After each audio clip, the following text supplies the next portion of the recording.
Good morning, class. We are doing chapter number 8, the first empire and Ashoka. In the previous class, we have read about the Ashoka and his war and the Dharma. Now, today we will read about the Maurya art. During the Maurya period, stone began to used for sculpture and architecture. The craftsmen of this period gave a fine polished touch to stone. While wooden buildings have perished, stone pillars, stupas, and monasteries have survived through the ages. They are considered masterpieces of art. A few of them are being mentioned below. Maurya art के बारे में बताया है कि जब Maurya period चल रहा था उस समय में जो स्टोन के ऊपर जो कारीगरी है वो शुरू कर दी गई थी, यानी कि पत्थरों से कारीगरी की जाती थी। जो क्राफ्टमैन थे, जो ये चीज़ें करते थे, जो मूर्ति बनाते थे, उन्होंने काफ़ी सारी नई चीज़ें बनाई। जैसे कि उन्होंने वुडन बिल्डिंग्स बनानी शुरू कर दी, स्टोन के पिलर्स, बड़े बड़े पिलर बनाने शुरू कर दिए, पत्थर के स्टूप्स बनाने शुरू कर दिए। तो ये सब चीज़ें जो है वो मौर्य के पीरियड पे शुरू हो गई थी। और बहुत सारे उस टाइम के पीसेस ऐसे भी हैं जो कि आज के टाइम पे बहुत संभाल के रखे गए हैं और उन्हें काफ़ी लोग जो हैं वो देखने के लिए भी आते हैं। कुछ के बारे में हमें बताया गया है, हम वन बाय वन उनके बारे में पढ़ेंगे।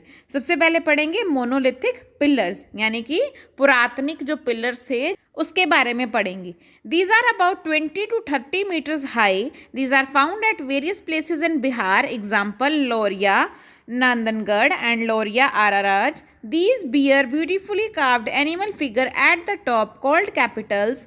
There is a bell-shaped loin capital at Sarnath near Varanasi. These capital consist of 4 parts. अब ये जो पिलर्स थे, ये जो खम्बे थे, ये कितने थे? ये 20 से 30 मीटर हाई थे। इनकी हाइट काफ़ी ज़्यादा थी और ये काफ़ी जगह पे आपको देखने को मिलेंगे, जैसे कि बिहार में इन्होंने बताया है। इसमें क्या था कि एक पिलर जो था वो क्या था, एक एनिमल था जिसको कि एनिमल की शेप में बनाया गया था पत्थर को। और ये जो 2 कैपिटल्स थी, एक कैपिटल थी लॉयन जिसको बेल शेप में बनाया गया था और ये सारनाथ में मिली थी। और उसके 4 पार्ट बनाए गए हैं, उसको वन बाय वन पढ़ेंगे कि ये 4 पार्ट्स में क्या था। तो फर्स्ट में क्या था, at the base there is a inverted lotus with long petals. तो बेस यानी कि नीचे, सबसे नीचे क्या देख, अभी आप ये पिक्चर में भी देख सकते हो, यहाँ पे लॉयन वाली, लॉयन के नीचे सबसे नीचे बेस जो है वहाँ पे क्या है कि एक लोटस का पेटल है, उल्टा लोटस हो जैसे, इस तरह से था। दूसरे नंबर पे क्या था, above this there is a drum shape pedestal bearing 4 chakras facing 4 direction. Between the chakras there are 4 animals, a horse, a lion, an elephant and a bull. इसके ऊपर एक चक्र है, यानी कि एक सर्कल शेप में आप देख सकते हो। इसके अंदर उन्होंने 4 डायरेक्शन बनाई है और चारों डायरेक्शन में 4 एनिमल्स जो हैं वो बनाए गए हैं। वो 4 एनिमल कौन कौन से हैं, एक तो हॉर्स है, एक लॉयन है, एक एलिफेंट है और एक बुल है। थर्ड नंबर पे क्या आता है, above this there are 4 beautifully carved and polished loins sitting back to back so that their face 4 direction. The loin represented the power of emperor.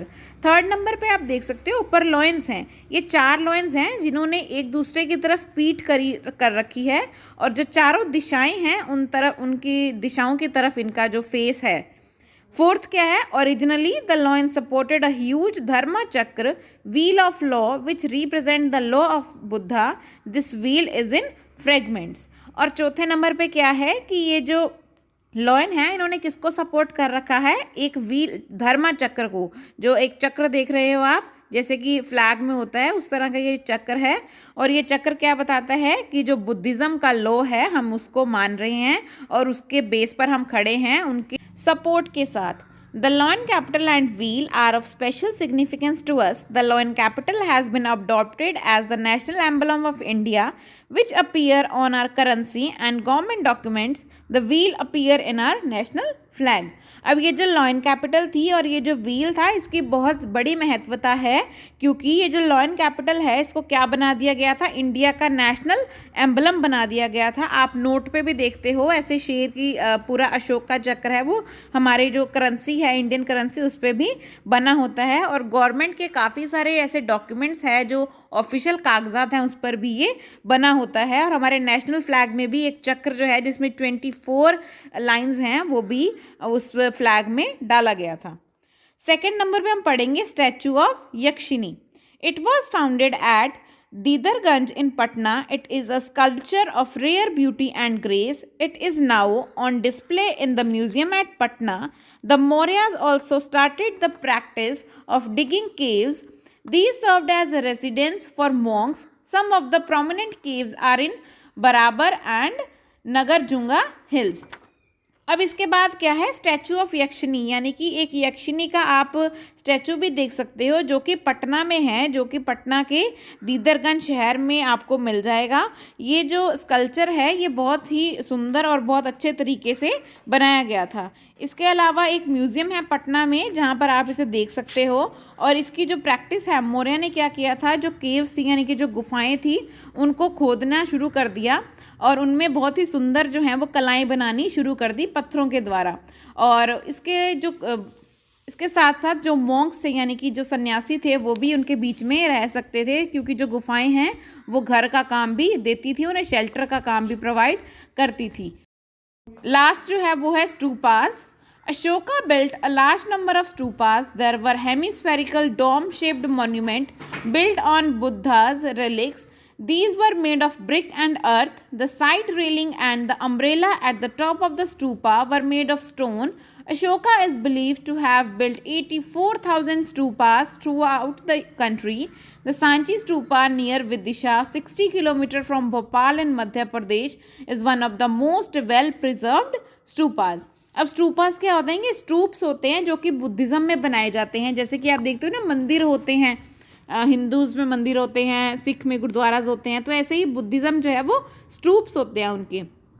Stoops क्या होते हैं, एक जैसे हेमिस्फेरिकल यानी कि जैसे एक आप देखते हो कटोरा होता है उस तरह की शेप होती है, जैसे उल्टा कटोरा होता है ना उस तरह की शेप होती है इनकी। और ये जो है बुद्धिज़्म जो धर्म है उनके लोगों के लिए बनाए जाते हैं। ये ईंटों से बनाए जाते हैं, नीचे से ईंटों से बनाए जाते हैं। और जो ऊपर वाला एरिया होता है जो अम्ब्रेला की शेप में होता है वो क्या होता है, स्टूपा का टॉप होता है। और वो किससे बनाया जाता है, पत्थर से, उसे पत्थर से बनाया जाता है। और ऐसा माना जाता है कि जो अशोका थे उन्होंने पूरे देश में 84,000 जो स्तूप हैं वो बनवाए थे। और एक सांची स्तूप उन्होंने विदिशा में बनवाया जो कि मध्य प्रदेश में है, भोपाल से 60 किलोमीटर आगे, जो कि एक बहुत महत्व रखने वाला और बहुत ही धार्मिक स्थान है जिसके दर्शन करने आज भी लोग वहाँ पर जाते हैं। अब हमारा अगला टॉपिक है द डिक्लाइन ऑफ मौर्याज, यानी कि जो मौर्य एम्पायर था वो क्यों डिक्लाइन हुआ, यानी कि क्यों वो कम होने लग गया, वो क्यों ख़त्म होने लग गया धीरे धीरे, उसके कारण पढ़ेंगे हम। After the death of Ashoka in 232 BC, the Maurya Empire began to disintegrate. Ashoka की डेथ के बाद ये जो एम्पायर है ये हिलने लग गया और ये जो है धीरे धीरे ख़त्म हो गया। अब उसके कारण क्या हैं? The first is Ashoka was succeeded by a series of weak rulers who were not able to control the vast empire. The governor of the distant provinces took advantage of the situation and declared independence. The administration deteriorated and roads were neglected. This affected trade and communication between different regions. The decline in revenue made it difficult to maintain a large army. The officer became corrupt, which affected the entire administrative system. अब अशोका के पास जितने भी week rulers थे यानी कि कमज़ोर जो rulers थे उनसे अशोका ने उसका एम्पायर छीन लिया और खुद से कंट्रोल करना शुरू कर दिया। उसके बाद जो गवर्नर्स थे उन्होंने इस बात का फ़ायदा उठाया और अपना इंडिपेंडेंस डिक्लेयर कर दी कि हम अपना साम्राज्य खुद से चलाएंगे, हमें आपकी ज़रूरत नहीं है। अब जब ये हुआ तो उसके कारण क्या हुआ, जो रोड पर ध्यान देना लोगों ने बंद कर दिया, क्योंकि पहले तो अशोका है वो संभालते थे लेकिन अब सब अलग अलग रह रहे थे, अलग अलग राज्य थे, तो उसके कारण जो रोड्स हैं उनको निगलेक्ट किया जा रहा था, जिसके कारण जो है ट्रेड और कम्युनिकेशन, ट्रेड यानी कि व्यापार जो है वो सही ढंग से नहीं हो पा रहा था। एक जगह से दूसरी जगह व्यापार करने के लिए अच्छे रोड जो हैं वो नहीं मिल पा रहे थे। इसकी वजह से क्या हुआ कि अब जब व्यापार नहीं होगा तो पैसा नहीं आएगा, पैसा नहीं आएगा तो जो इतनी बड़ी आर्मी थी अशोका एम्पायर की, इतनी जो बड़ी आर्मी थी यानी कि जो लोग थे, सैनिक थे, उनका भी तो पालन पोषण करना है, तो वो कैसे किया जाएगा, तो उनकी आर्मी भी कम होती गई और बहुत से ऐसे ऑफिसर थे जो कि करप्ट हो गए। और अब अगर करप्शन आ जाती है, अब जैसे इंडिया में करप्शन है तो वो डेवलपमेंट नहीं हो पाती ना, तो इसी तरह वो करप्शन आने के कारण जो सारा सिस्टम है जो एक अच्छी तरह से मेंटेन करके रखा हुआ था वो सारा खराब हो गया। The last Maurya ruler was Brihadrata, who was killed by the commander-in-chief of his army, Piyush Mitra Sunga, in 185 BC. This brought an end to the rule of the Maurya dynasty.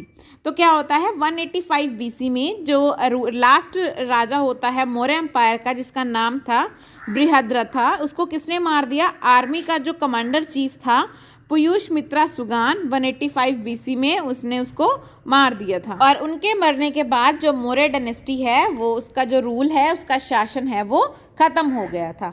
Last topic है Takshashila, a case study. Takshila was the headquarter of northwest province of the Maurya Empire. The famous Takshila University, a seat of Brahmanical learning, was situated here. Takshila became a center of Buddhist learning and attracted Buddhist students from all over India and abroad. Trade between Takshila and South India flourished. Items like conch shells, diamonds, precious stones, pearls, and gold were traded. Arthashastra mentions that in northwest blankets were important article of trade. Overseas trade was carried out with Rome, Egypt, China, and Sri Lanka. Takshashila जो है काफ़ी important शहर था, काफ़ी important city थी उस time की Maurya empire की। तो तक्षशिला में जो मौर्य एम्पायर के हेडक्वार्टर होते थे, वहाँ पर मौर्य एम्पायर का पूरे साम्राज्य का हेडक्वार्टर कहाँ पे था? तक्षशिला में था। और तक्षशिला में एक यूनिवर्सिटी है जो कि काफ़ी फेमस है, किसके लिए? ब्राह्मणिकल लर्निंग के लिए, यानी कि जो ब्राह्मण्स हैं उनके लर्निंग के लिए ये जो यूनिवर्सिटी है ये काफ़ी ज़्यादा फेमस है। और यहाँ पर जो है बुद्धिज़्म लर्निंग के लोग और बुद्धिज़्म स्टूडेंट जो हैं वो पूरे इंडिया से और अब्रॉड से यहाँ पर इसकी जो सीख है, इनकी जो टीचिंग्स हैं वो सीखने के लिए तक्षशिला में आते थे। और तक्षशिला से जो है वो ट्रेड होती थी कहाँ पर? साउथ इंडिया में। साउथ इंडिया में जो ट्रेड यानी कि व्यापार किया जाता था, कौन सी आइटम्स का, कौन सी चीज़ों का व्यापार किया जाता था सबसे ज़्यादा? जैसे डायमंड्स हो गए, जो बहुत अच्छी अच्छी चीज़ें थी, जो बहुत प्रीशियस हुआ करती थी, जिनकी वैल्यू बहुत ज़्यादा थी, जैसे कि डायमंड्स, मोती हो गए और पत्थर हो गए बहुत अच्छे अच्छे, गोल्ड, इनकी जो ट्रेड है, इनका व्यापार वहाँ पर किया जाता था। और अर्थशास्त्र में चाणक्य जी ने ये भी लिखा है कि जो ब्लैंकेट्स हैं यानी कि जो कंबल हैं वो भी काफ़ी ज़्यादा ट्रेड के लिए यूज़ किए जाते थे। वहाँ पर लोग है इसका व्यापार बहुत ज़्यादा करते थे। और यहाँ से जो व्यापार है वो रोम, इजिप्ट, चाइना और श्रीलंका तक भी किया जाता था। So thank you so much, your chapter is over.